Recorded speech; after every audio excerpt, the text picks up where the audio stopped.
There we go. We're so honored to have you here, Catherine, and everyone knows Catherine and just the gift she is to our parish community and to Carroll College and really the Helena community all together. So we are so honored that you are here. So thank you for joining us and doing this. And we are going to begin with a prayer that Helen is leading, but I'm going to share my screen. And then I will turn it over to Helen.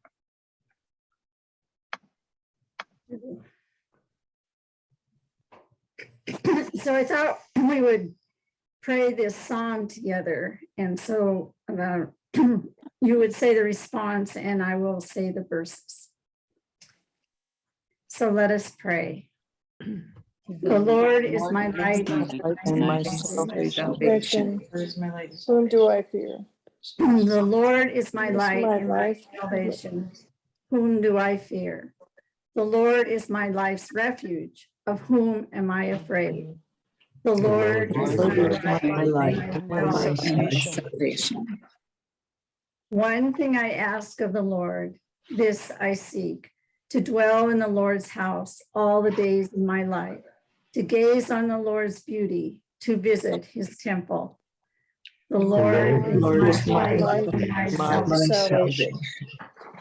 For God will hide me in his shelter in time of trouble, will conceal me in the cover of his tent, and set me high upon a rock.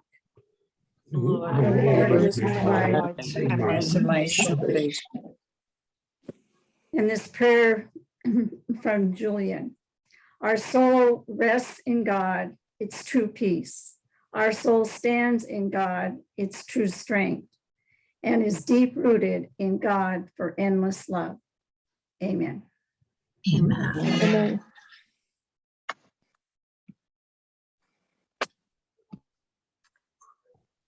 All right, Catherine, we will turn it over to you. Thank you. Right. Well, good evening, everyone. Thank you so much. Thank you, Dawn, for inviting me to be a part of this. I'm delighted I can be at Zoom night. I normally teach on Tuesdays, so that's why I can't be here on most Tuesdays, but I'm not in school this semester, or yet for this semester. So this worked out really well. This was a sort of a version of a talk I gave about 6 weeks ago at St. Paul's Methodist Church here in Helena. I was asked to do it, and that lecture was actually a fundraiser for the Friendship Center. So I have made a few slight adjustments just so, because I had talked about the Friendship Center a bit in that talk. But I acknowledge that that was an in-person lecture, and sometimes listening to a lecture on Zoom, while just riveting, I know, can also be a little challenging. So I did create a PowerPoint to accompany this, just to help with, to offer some images. And then when I quote Julian, you'll be able to see it as well as hear me say it. I think that helps a lot on Zoom. So I'll share my screen in just a minute. Another thing I added to this version is a few times we'll pause and I'll give you a chance for just your own personal reflection. It won't be a share time just because of time, but a time for us to just pause and collect our own personal thoughts on what's said. And I have some personal reflection questions. So if you're someone who finds journaling helpful, you might want to have a pen and paper if you've got that nearby. If not, you can just think the thoughts and get the reflection questions later when Dawn can send out the recording. And then last, we'll end with more discussion-based questions so we can open it up. I'll do my best to pay attention to time. As my students will tell you, I can get a little long-winded. You're lucky it is written out, so I won't just be speaking just off the cuff. And there was one more thing. Oh, I'll be working the PowerPoint and reading from my script. So if you see my eyes flitting back and forth, that's all that's what's happening. I'm having taught online with the pandemic. I'm getting pretty good at it, but still I can I can be a little rusty when doing all the multitasking. So thanks for your patience on that. So I'll go ahead and share the screen. And one thing, if you still want to see people's faces when you have the shared screen, you can hit the gallery view and you can see people's faces. That's the one thing I miss when we share screen, is it's harder to see everyone. So the title of this talk is The Wound of Loving Compassion, Attending to Suffering with the Mysticism of Julian of Norwich. Everyone's seeing the PowerPoint, right? We're good? Okay, excellent. By the grace of God and the teaching of the Holy Church, I conceived a great desire to receive 3 wounds in my life.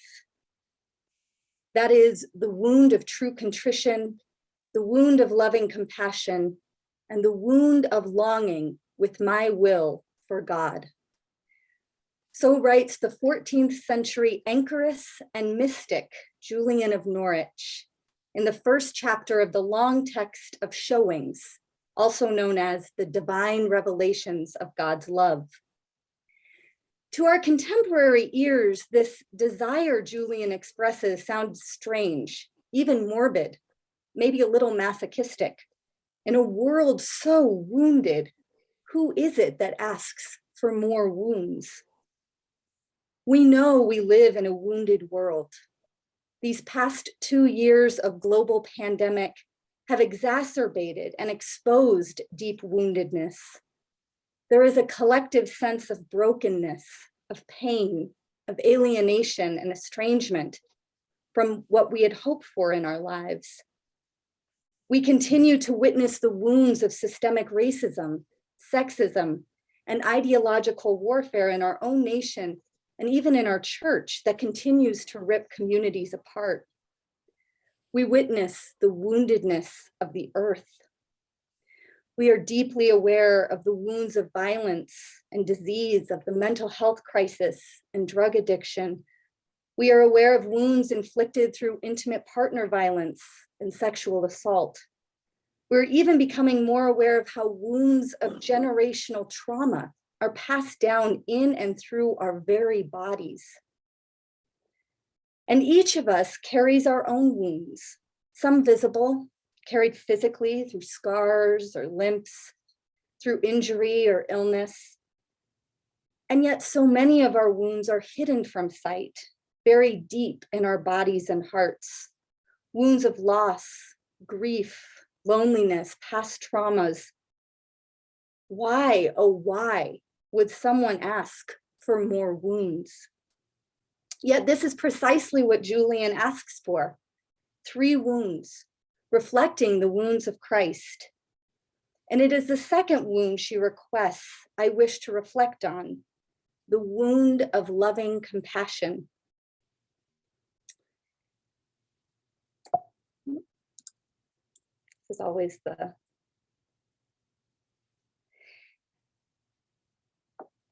And yet, when we hear this request, we also hear, we sense an inkling of truth, for we know that when we draw near to the suffering of others, when we act with compassion, or when we receive compassion, we touch on some divine truth of what it means to be human.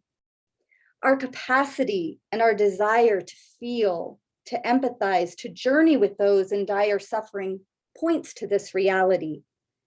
Cast in Julian's foundational conviction of the saving power of God's divine, compassionate love, this wound of loving compassion can give us insight into our call to bear and show loving compassion to a wounded world.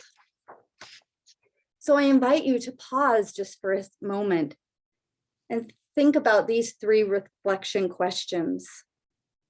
What wounds are you most aware of in your personal life or even in our collective society? What is your initial reaction to the phrase, the wound of loving compassion? What images or reactions, words or feelings arise? Or perhaps you prefer to reflect on an experience you've had for another person's a compassion for another person's suffering.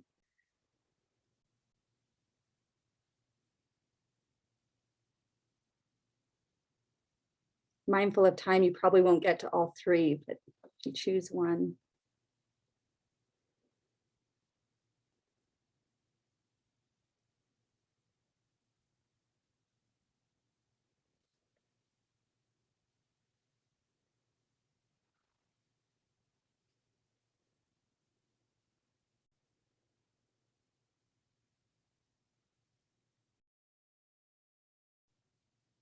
With these initial questions lingering, we'll turn now to Julian's thoughts, for I believe Julian of Norwich is an excellent mystic for our time. A little bit about Julian's historical context. So Julian lived during a time of great political and ecclesial turmoil. The 100 Years' War waxed and waned throughout the 14th century, leaving a wake of dead and traumatized soldiers throughout England and France. The hierarchy of the Catholic Church was in the upheaval of the Western Schism, otherwise known as the Avignon Papacy, when two different men claimed the right to the papacy, causing political and ecclesial unrest. Closer to Julian's home in Norwich, in 1351, famine struck England, and peasants especially struggled to find food. This caused a riot to break out in Norwich, squashed only when the local ordinary returned and violently reprimanded the rioters. The Black Death swept through England, reaching its peak in 1348, when Julian was just a child. Our experience, of course, of COVID-19 gives us a glimpse of the fear and horror that comes with the uncertainty of a contagious illness. And the Black Death traumatized entire communities, not only physically, but also psychologically and spiritually as well. For the dominant theology of the Middle Ages placed great emphasis on the teaching that anyone who died in mortal sin without receiving last rites would be eternally damned to hell. People died by the hundreds each day, and the priests could not keep up with the number of deaths. The poor were, of course, most affected by this, and there was a deep fear that those who died without receiving last rites were damned for all eternity. Thus, it was a time of great spiritual upheaval as well as physical. The church authorities took advantage of people's fear of eternal damnation. And in the 1360s, Urban VI commissioned the Bishop of Norwich to lead a crusade against the other Pope in Avignon, Clement VII. Urban VI promised indulgences to anyone who is willing to support the crusade. And this promise was later then extended to people's dead relatives. So people were more than willing to hand over their lives as well as their silver and gold in exchange for the salvation of the souls of their loved ones. The crusade was ultimately a failure, and many people felt betrayed and abandoned by the church. This is the context in which Julian lived. We do not know the ways in which she was personally affected by the plague or the political and social realities of her time, but her writings certainly reflect a deep understanding of the realities of suffering and pain of the afflicted, particularly the peasants of Norwich, those who were most vulnerable and socially precarious. And we do know that she herself experienced a grave illness when she was about 30 years old. It was during this illness that she received the 16 revelations from Jesus, whom she refers to as our endless bliss, her beloved, and our mother. As she received last rites, the priest placed a crucifix before her face, telling her to gaze on the cross of Christ. As this occurred, she experienced some sort of mystical vision and revelation that she describes as showings. In these visions, she's brought to the foot of the cross, where she witnesses in great detail the suffering of Christ. She speaks intimately with Christ as he is on the cross, And in this intimate exchange, she comes to know the depth of transformative, salvific love that is revealed in Christ's suffering and death. She ultimately survives the illness. Afterward, she becomes what is called an anchorite and entered an anchor hold in the Church of St. Julian of Norwich. In fact, we don't really actually know her real name. It was quite common for the anchorites to just take the name of the church they were associated with. So while we know much about her intimate portrayals of her revelations, we don't even know her real name. She spent the rest of her life dedicated to prayer and reflection on the revelations received and to offer them as solace to the world. And in addition, she offered spiritual counsel and solace to those who came to speak to her. So a few words about the anchorite movement. Although it was popular during the time of Julian, it's not a well-known form of religious life today, and probably with some good reason. Anchorite comes from the Greek word meaning to retire, and that is precisely what an anchorite did. They retired from the world to live in a small, modest cell called an anchor hold, attached to a church, usually in the center of town. Before they entered the anchor hold, the person would receive last rites. So they would go through the sacramental reception of last rites, a radical sacramental declaration of their dying to self and to the world. Many, like Julian, even erased their name. And as I said, she took the name of the church in which she served. The community then would support the anchoress with food and shelter and a servant to take care of household needs in exchange for the anchoress's prayers and spiritual guidance. Their role was seen as critical, to be contemplatives focused on the inner life and praying for the sake of the community. They also then offered personal spiritual direction to those in the community who would come to their window. So their ministry was clear: pray and be available to offer spiritual guidance. And Julian was such an anchoress. She was a contemplative whose dedication to prayer and silence and reflection certainly provided her the space and opportunity to write her profound spiritual insights and wisdom regarding God's divine love for humanity. And then she offered this as spiritual sustenance to the grieving people who would come to her window. Her own experience of suffering and near death gave her the capacity and the courage to share her insights with others. And her life as an anchorite was a way to assuage the pain and suffering of so many in the Norwich community. So for 20 years or so, she reflected on the revelations received, and she wrote down these reflections.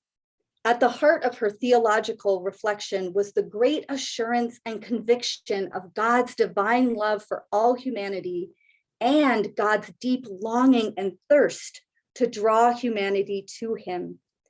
The entire message she wished to share is summed up in her repeated conviction: all will be well, all will be well, all matter of things will be well. It's no wonder the message of love and light Julian offered would have brought many distressed souls comfort and peace during a time of unimaginable atrocities, suffering, and ecclesial abuses. To understand Julian's conviction, we must take a look at the revelations she received while in the presence of Christ suffering on the cross.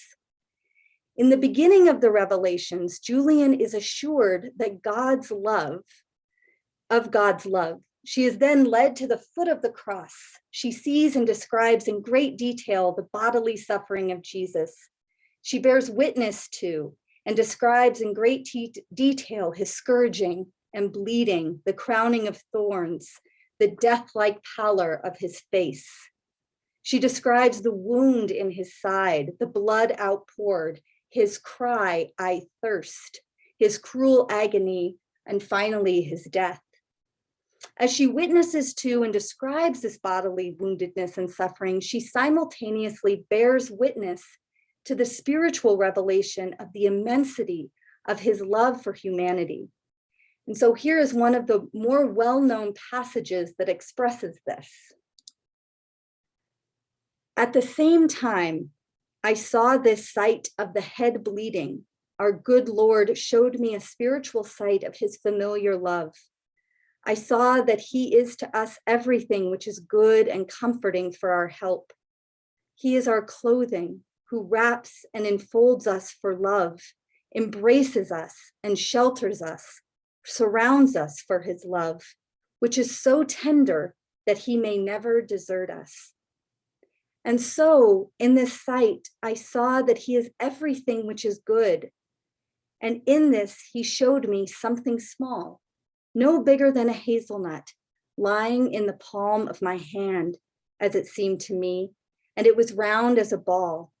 I looked at it with the eye of my understanding and thought, what can this be? I was amazed that it could last, for I thought that because of its littleness, it would suddenly have fallen into nothing. And I was answered in my understanding, it lasts and always will because God loves it. And thus everything has being through the love of God. As she testifies to the immensity of love and the immensity of pain of Jesus on the cross, she too is filled with pain.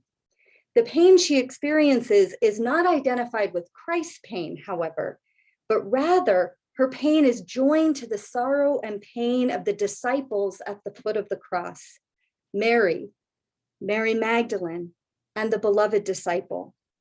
Like them, she stands at the foot of the cross, present and extending compassion to Christ's suffering.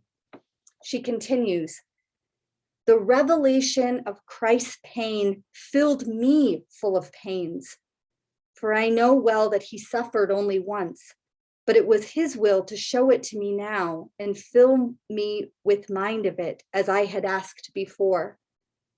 I thought, is there any pain in hell like this? And in my reason, I was answered, hell is a different pain, for in it there is despair. But of all the pains that lead to salvation, this is the greatest, to see the lover suffer. How could any pain be greater than to see him who is to all my life, all my bliss, and all my joy suffer? Here I felt unshakably that I loved Christ so much more than myself, that there was no pain which could be suffered like the sorrow which I felt to see him in pain. Here we catch a glimpse of Julian receiving the wound of loving compassion that she requested. She recognizes this experience of pain as a testament to the deep love she has for Jesus. What is revealed to her is not only the depth of love God has for her, but she also comes to understand her own capacity to participate in this love by extending it towards suffering. We all know this in our own life. When we see someone we love suffering, we feel their pain as well. We wish to take it from them, to bear it for them. Strangely, when we are compassionately present to this pain, we come to know the depth of our love. There's a paradox here, of course. It is often in the most excruciating throes of suffering that we come to know love's depth. As the revelation continues, Julian remains at the cross. Though she wishes to look away, she does not. And as she watches with all her might, she reflects on the next revelation. Just at that moment, when by appearances it seemed to me that life could not last, and that the revelation of his end must be near, suddenly, as I looked at the same cross, he changed to an appearance of joy. The change in his blessed appearance changed mine, and I was glad and joyful as I could possibly be. Fully present to Christ's suffering, she comes to witness Christ's joy. Here she tells us that yes, humanity shares in the suffering of Christ, and Christ enters into the suffering of humanity. But, Julian tells us, that is not all. We can also find comfort that the suffering is transformed into joy, into bliss, into tender love. And we who dare to draw close will share in this divine joy that outlasts any pain, suffering, or death. By drawing close to his suffering, she also draws close to his joy, to his tender love, to the truth that that which lasts is not the pain, not the suffering, but the love, the bliss, the tender intimacy God desires to have with us. The wound of loving compassion opens space for true joy and bliss that can only come from knowing how to love deeply and tenderly. So I invite us just to pause for a moment and perhaps consider where in our contemporary culture do we see evidence of the avoidance of suffering? How might we respond to this? Or perhaps something in this has sparked a memory or an experience of your own experience of the paradox of great suffering and great love at the same time. Think about what that experience was like.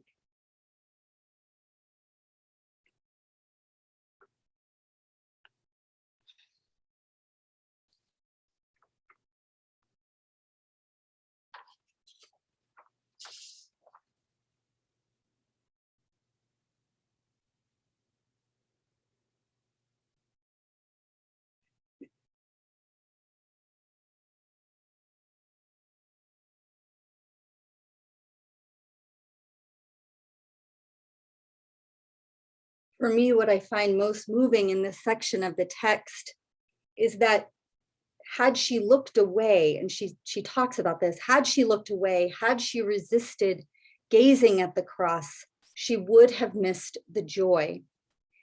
And of course, we can learn from, and probably have learned from, this wisdom to close ourselves off from the suffering of our neighbors, of our friends, of our loved ones, even our own suffering. To ignore it or look away, we would not be able to witness the joy or the depth of love that is born in the experiences of suffering. The Gospels reflect this same truth. It is no wonder that it is the women like Mary and Mary Magdalene, the women who never leave his side, who witness it all, the ones who go to the tomb, go to the very place of death. They are the first to receive the good news of resurrection. Compassionate presence provides a space to experience the love we have and the love we are capable of. To be the face of love for someone is to draw ever more closely to the mysterious reality of what it means to be human. That is what it means to be made in the image and likeness of God. Thus, for Julian, and she's not unique in this is a very medieval theme in medieval theology, but for Julian, the sight of bodily suffering on the wounds of Christ, the visual signs of the wounds, such as the pouring blood, the nailed hands and feet, the pierced side, are transformed into sights of healing. In a provocative section of the text, she describes Jesus inviting her to look at and enter the wound in his side. This is some of the medieval art, lots of really provocative imagery from medieval art depicting the wounds. That could be a whole nother lecture on feminist theology, but I won't go there right now. With kindly countenance, she writes, our good Lord looked into his side, and he gazed with joy, and with his sweet regard, he drew his creature's understanding into his side by the same wound. And there he revealed a fair and delectable place large enough for all humankind that will be saved and will rest in peace and in love. Julian comes to see that the wounded side of Jesus is a resting place for all humanity, where God gathers us together in peace and love. Interestingly, later on in the text, Julian refers at length to Jesus as our mother, the one who nourishes, who feeds and comforts, who draws humanity tenderly to his body. It is though the wounded side is Mother Jesus's life-giving womb, a mark of death becomes a site of new life. When we draw into it, we experience this true life, unmarred by sin and death. She continues, our soul will never have rest until he comes into him, acknowledging that he is full of joy, familiar and courteous and blissful and true life. Again and again, our Lord said, I am he, I am he, I am he who is highest. I am he whom you love. I am he in whom you delight. I am he whom you serve. I am he for whom you long. I am he whom you desire. I am he whom you intend. I am he who is all.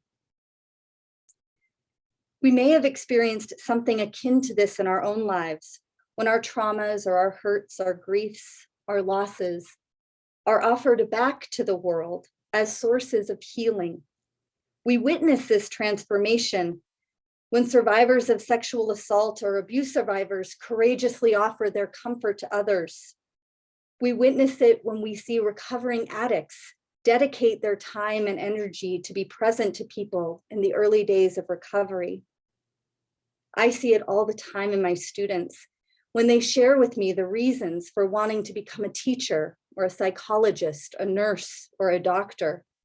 I have taught numerous pre-med or nursing students who share with me that some experience of trauma or loss fuels their desire to be a doctor or a nurse. We see this in the ministries at our parish. We see this in the grief community. We see this in the grief ministry. My apologies. We see this in our attention to family promise, right? We know the power of how our own wisdom learned in and through experiences of grief and suffering can be offered as loving compassion to others. It seems to me that the way to offer our suffering up, I hear that a lot, right? Just offer it up. Right? I don't really know what that means, but it's really about offering our suffering out, not in a silent grin and bear it, but to give voice to the reality of pain and loss and heartache and to be with one another in it. This is Julian's experience. By entering the side of Christ, Julian herself begins to glimpse the depth of love God has for us, God's longing for us, revealed so fully in Christ's humanity on the cross, especially in his suffering and death.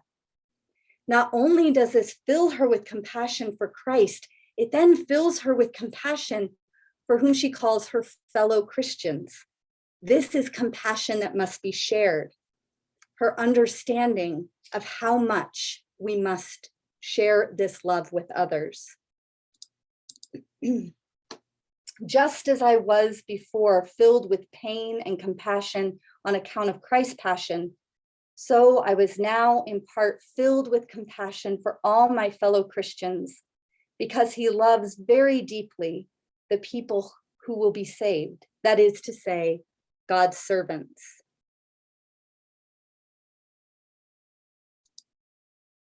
Don't worry, I'm turning the corner soon, and if you were waiting for the all will be well, it's coming, I promise. You don't get Julian without all will be well. So I invite just a moment of self-reflection, perhaps thinking back to a time when your pain or loss was transformed or offered out in generative ways. What was that like? But I also want to be very mindful that that's not everyone's experience. And maybe the question is, can we dare to hope for this transformation? And how might you envision or imagine that?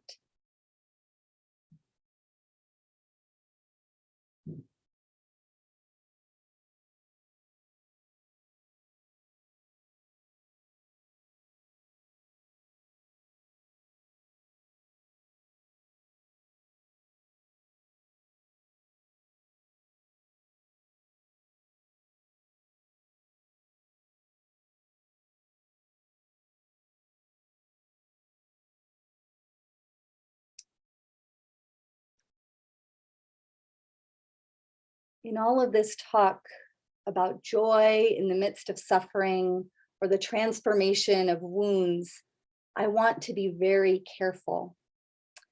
The transformation Julian is speaking of does not erase the wounds. The Gospels tell us that Jesus' resurrected body still bears the wounds of crucifixion. Our wounds are not erased, but they can be transformed. This is the powerful message of the Paschal mystery. They are transformed, yes, but not erased. Resurrection does not undo the crucifixion, but transforms it. The cross, a sign of death and abandonment, becomes the place of new life and communion. If you are sitting out there a little disturbed by all this focus on suffering, I am sure you are not alone, and you have a very important point. There is a danger in all of this emphasis on suffering, on the transformed wounds, that we could then begin to glorify suffering for its own sake. We know the harm that can be done with any glorification of suffering. Too easily, suffering can be turned into something that should be sought out, or worse, to be borne silently, or, as I said earlier, offered up.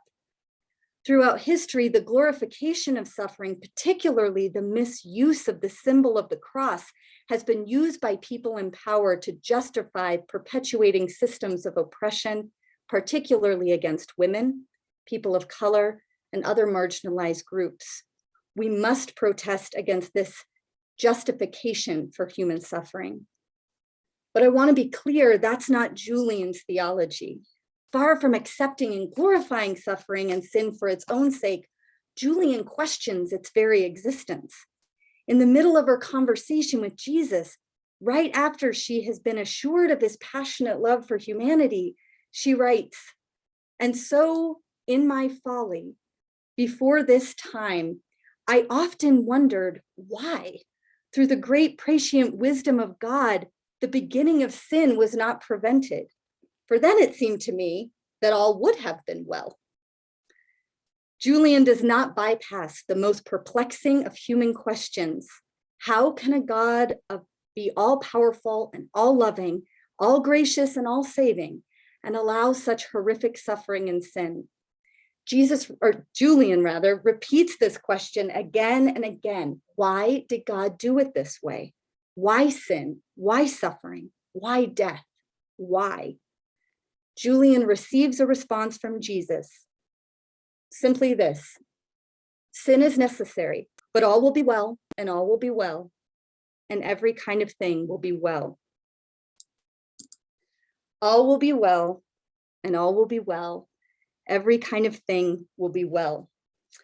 This perhaps is the most famous and oft-quoted line from Julian. What a comforting, consoling mantra.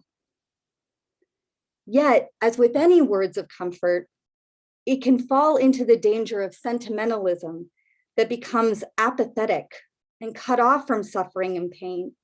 If misused, it can sound like a nice Hallmark greeting card, rather dismissive and unrealistic. Hardly a substantive, life-giving theological insight. If emptied of its wisdom, it is right up there with the problematic pastoral responses, such as, offer it up to God, everything happens for a reason, God must have needed another angel, what doesn't kill you makes you stronger,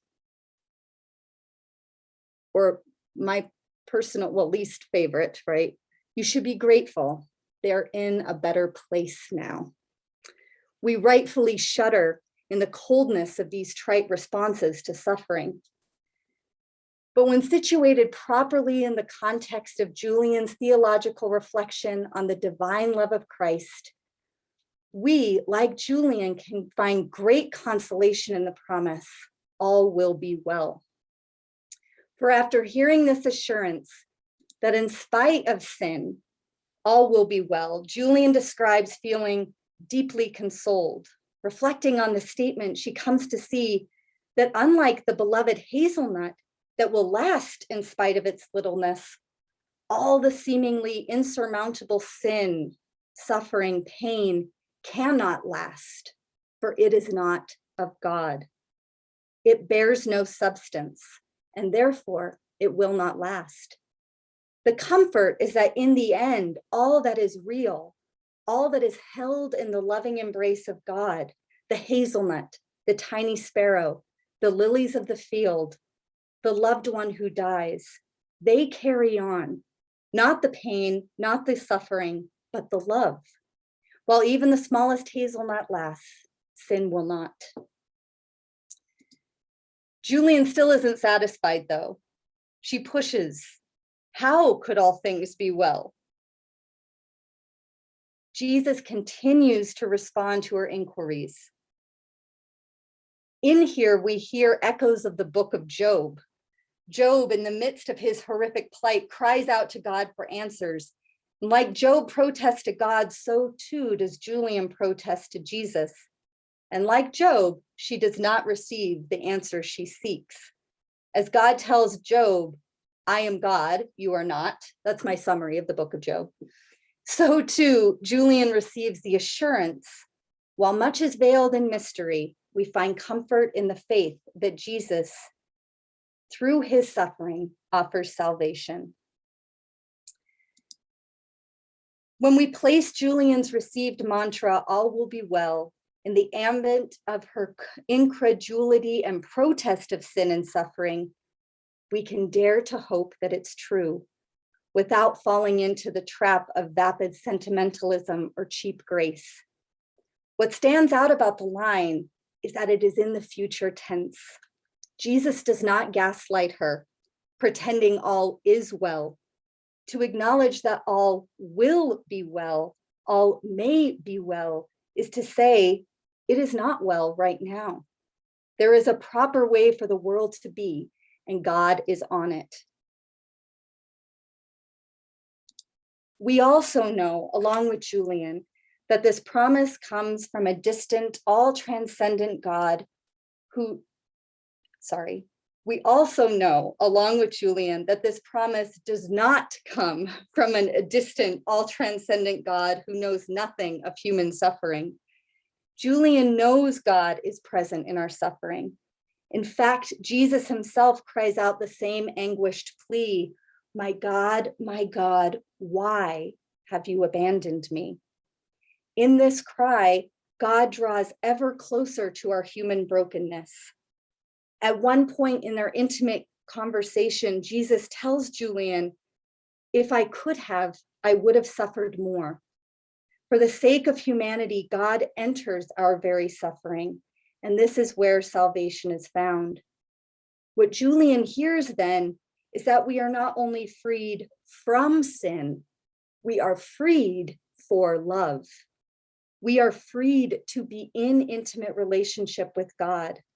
For as much as we thirst for God, she tells us, God thirsts for us evermore.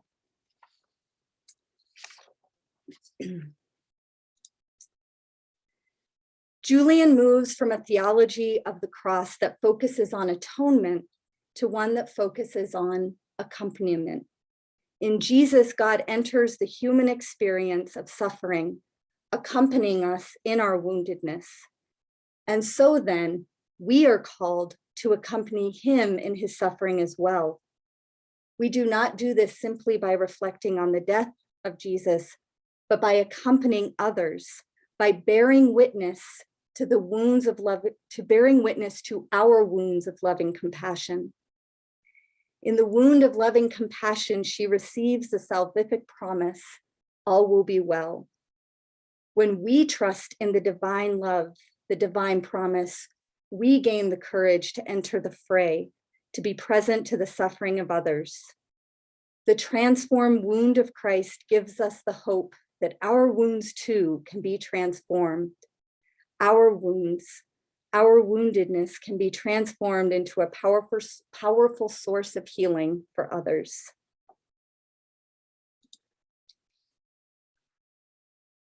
And so I want to turn to the question of what might this mean for us today in our own parish community, where we might bear witness to it and where we might see it already. I also have, just so I'm complete here, I also have the citation of the version of the text I've used, and then also all the images that I can share those with you.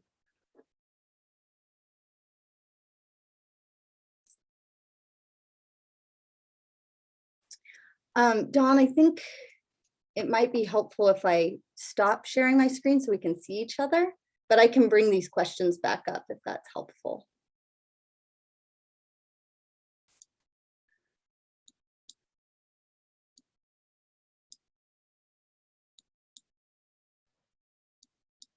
Thank you, Catherine. That's amazing. And I have everyone muted, so I'm going to go through and help unmute people. That's It was I so didn't even quiet. think about that, but I was sitting here kind of like, this is the hardest part on Zoom, is the speaker has no idea what the reaction is. Yeah. Could have all been you stayed on the video, so that's a good sign. I know, I was laughing several times at things you said, and I thought, oh, she doesn't even know. So, but people are starting to unmute. So, Oh, good. Okay. Yeah. Yeah, and I really invite any questions. I know it's a lot, but questions or thoughts, reflections, something you were desiring to hear about Julian that I didn't even touch on. There's so much in her text.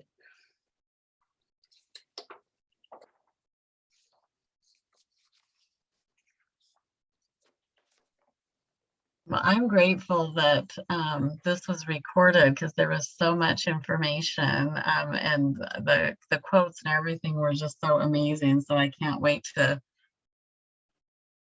look at it all again. I think she's one of the most difficult of them. Well, that's probably not true, but I find her difficult to quote, not because she's saying things so profoundly. It's hard to know when to stop the quote and when to, yeah. So I'm glad that's helpful. Yeah, thank you. It's Catherine. Mhm. I haven't studied her. I have read, her. I have the reflections, and my mother had several of her books, and I read some of them, but I need to read more, obviously. One thing that I guess really struck me tonight that I never really took to heart is Jesus speaking to her. Her. I mean, these are not just insights of her. These are. Can you talk a little bit more about that? Yeah. That's the way she describes it in the text. And I spared you all of the background, but she wrote two versions of this text. She wrote what's called the short text, which she wrote pretty shortly after she had the revelations. Almost like I kind of think of them as like the quick journal entry when you've had a profound experience and you got to get it all down. And then her long text she wrote over the next 20 years. And I was quoting mostly from the long text because that's where the theological reflection comes in. But the hearing the words of Jesus speaking to her also in the short text. So she's not, I mean, that is what she experienced is Christ speaking to her. So it's not just the way she describes it, is not just like a feeling she had or some insight she received, but actually this intimate dialogue back and forth between her and Jesus while he's on the cross. Which, I mean, well, yeah, I'll stop there. That's Loaded, yes. I don't want, here was my joke. I don't want Mel Gibson to take any, do anything with this. I think that would be very problematic, but it's a pretty profound intimacy of dialogue between them.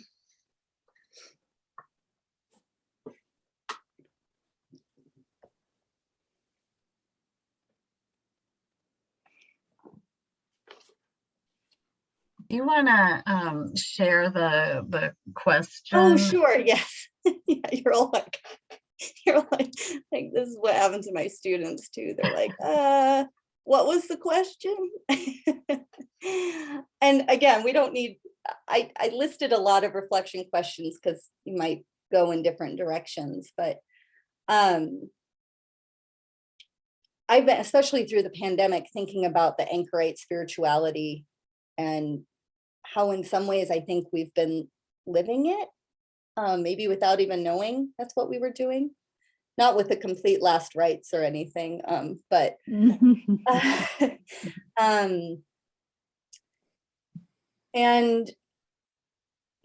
since this is for our parish community, where do we see Saint Mary responding to the wounds of loving compassion? Or and I'll share just my own, something I've been really struck by in the past few years. I think I totally took it for granted until the death of my sister a few years ago, but it is no small thing that every mass we have is offered for someone. And that those are not coming just from family members, but from people in the community who remember an anniversary of a death or remember a birthday of a loved one lost. A few weeks ago, I was coming into the 8 a.m. mass and Jim Tucker was there. And Jim, as many of you know, is a 4:30. So I was like, Jim, what are you doing here? And apparently, or maybe he was coming to the 10:30, it doesn't matter. Someone had offered that mass for Lorraine. And so he was there. And it struck me like how aware we are as a community of people suffering. And I'm sure that's not everyone's experience, but it's something I've been profoundly moved by. One of the things that I've noticed, and it really speaks to me, is that during the prayers of the faithful, if there was a tragedy in the prior week where a community or a nation or something suffered something horrific, we always pray for that. And I think that's calling us as a community to think and suffer with that community that suffered that tragedy. Yeah.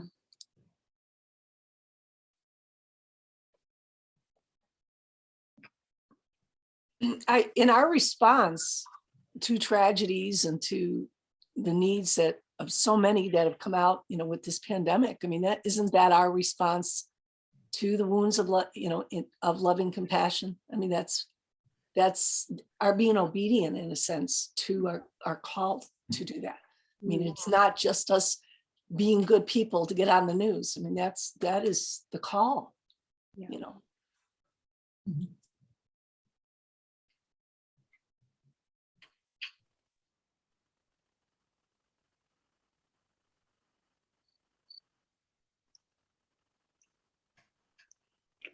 I really liked your statement about offering our suffering out, not up, because so often, through life, you've heard that offering it up to Jesus, but to change that word to offering our suffering out and reaching out to others, I think that's such a powerful way, to help understand suffering and see the transformational power of it. So I really appreciated that. Thanks. And just so I cover all my theological bases, I'm sure in that there's an up, right? The vertical and the horizontal. I just think it can become like, what does that mean if it's not moving out too?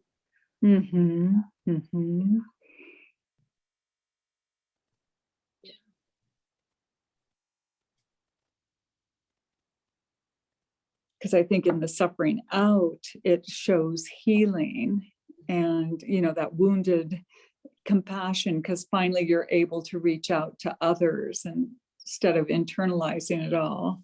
Yeah, lots of wonderful thoughts in there. Thank you.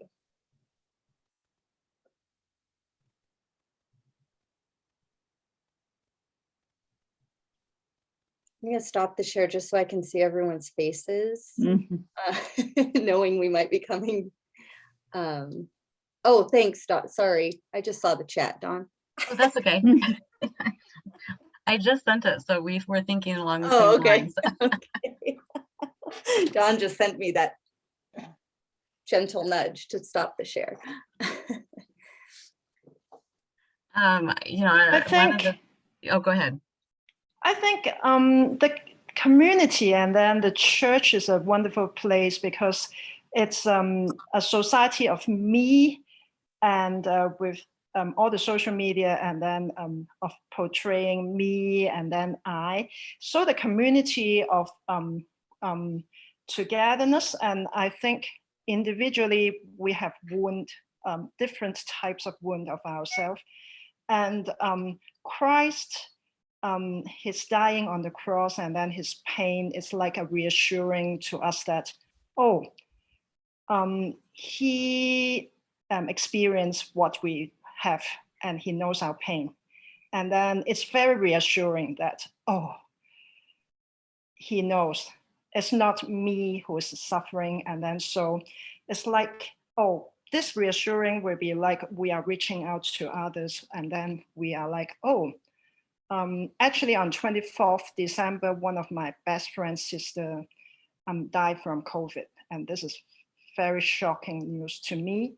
And then it's like, it's 24th it's Christmas Eve, and then supposed to be joyous and music, and then, but it's like, to me, suffering. And my friend is like, she's expecting a baby. So I could experience that her joy and then her suffering, entangling everything together. So it's like our relationship with God and with Christ, and then we also reaching out to others, and this reassuring, and then get us maybe we'll be helping our wound to be like a little bit recover, and then not to, we just cover that, but we also reach out. So I think it's a community. So it's a blissful and sharing and the bond together, which I experience a lot at St. Mary, which I appreciate very much. Yeah.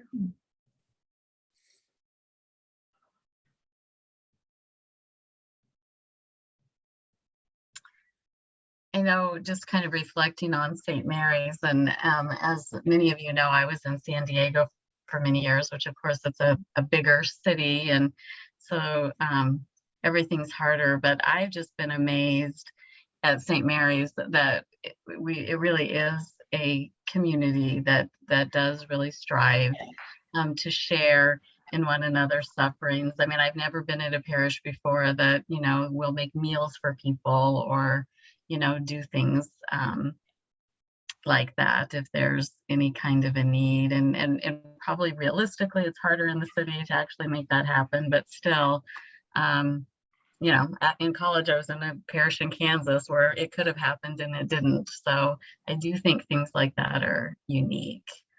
And I don't know, you really get the sense that we are aptly named St. Mary Catholic Community. Right. And I also find that the Anchorage, the little house, very interesting. That she lived there, and then she had someone to serve her, and then what she do all day is like praying and writing and nothing else. Yep. And I don't know if you noticed in all the icons, I'm gonna share one more time, but this is just one example. But in all the icons, She's a you see her with a cat. Oh. Kept the mice away. So the anchorites all they had a cat. It was the one pet they were allowed. Probably the only pet they would want, I would useful. And so all of her icons, she has a cat as her companion. So, which I have not done any research on that, but it does lead to an interesting question about cats and witches and what happens later to women in the church who are deemed heretical. She was not, but someone who knew her, Marjorie Kemp, was accused and tried. She ended up getting let go, but yeah. So anyway, that's a whole nother. What's the reason for the cat? Because of the plague? Because Yeah. And Norwich is situated on a river, and this church was close to the river and the tanneries, so it was particularly gross, and lots of rats and mice apparently. That's, we don't know that from her, but just from seeing. And unfortunately, the anchor hold, the church, St. Julian, Norwich, was destroyed in World War II. It had survived up until then, but it has been rebuilt, and it's a place of pilgrimage for a lot of people. And I was corrected by an Englishman, by a colleague of mine who's from Great Britain. It is Norwich, not Norwich. That was a fun lecture one day.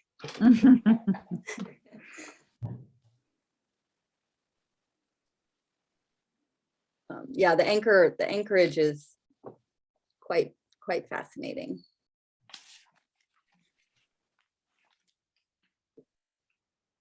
I could do it for like 2 weeks. That'd be my max. Yeah. Not 20 years.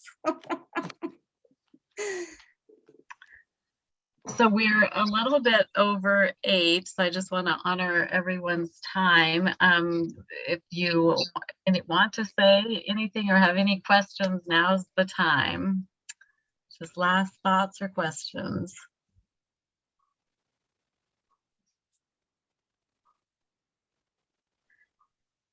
All right, well, I think. Can I say one more thing, Dawn? Absolutely. Oh, okay.